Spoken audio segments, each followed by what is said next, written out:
A vintage glass jar of luxury face cream sitting on a wealthy woman's vanity table. A premium beauty secret. The year is 1932. Paris is the undisputed capital of style and high society, and completely obsessed with scientific breakthroughs. The most coveted luxury items on the market are the Tho-Radia cosmetics.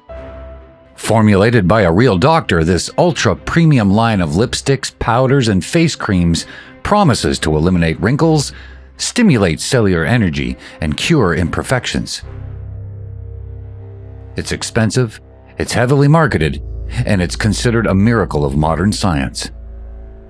Elite women rush to department stores to buy it. But inside those beautifully designed jars, nestled right next to the floral perfumes, are active doses of thorium chloride and radium bromide. Today, the idea of applying radioactive paste to your face sounds like an absolute horror movie. But the drift happened because the early 20th century was completely blind to invisible accumulation. The developers genuinely believed that because radiation occurred in natural hot springs, it was a vital, life-giving force. Slick advertisements told women to apply the heavy cream every morning and every night to achieve a luminous skin tone. Consumers trusted the luxury labels blindly, assuming that if a product was expensive and endorsed by doctors, someone had already verified its safety. And this was the fork in the road. If regulators required long-term tissue testing in 1932, the line is banned in a week. Instead, the drift continued.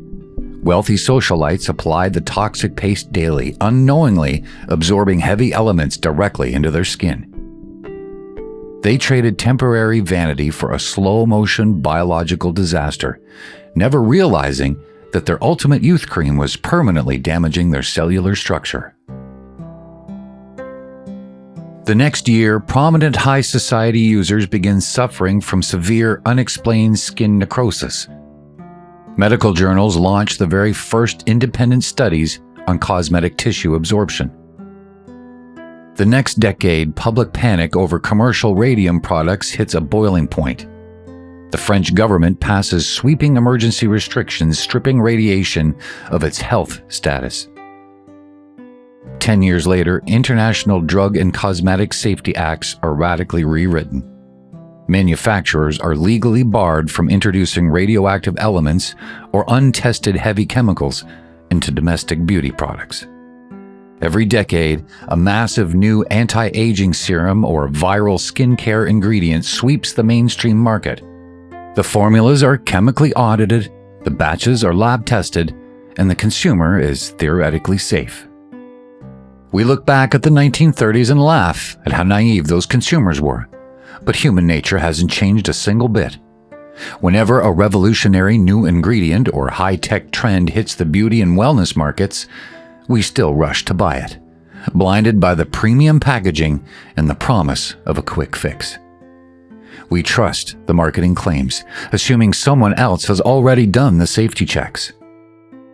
True awareness isn't about rejecting self-care, it's about remembering that just because a lifestyle trend is high-priced, heavily marketed, and endorsed by an influencer or a doctor, doesn't mean it automatically belongs on your skin. But what if that radioactive cream had been cheap to mass produce and the dots connecting sicknesses not connected? It becomes a global household staple, selling millions of jars to ordinary families worldwide. Without the natural barrier of that luxury price tag, a whole generation of women grows up applying radioactive dust to their faces every morning. The Tho-Radia craze was a terrifying, short-lived blunder, but it forced a naive society to finally look past the luxury branding of new science and demand strict legal boundaries between corporate marketing and public safety. Would you trust anything on your bathroom counter this morning if we hadn't learned that lesson? And this is the ripple of a glowing face cream. The beautiful jars of Tho-Radia are rare museum artifacts today, still setting off Geiger counters behind glass, a silent reminder of a time when the invisible hazard was sold as a luxury beauty secret. So what about you? Have you ever bought into a premium health or a beauty trend only to find out later it was completely useless or worse, dangerous? Share it in the comments below.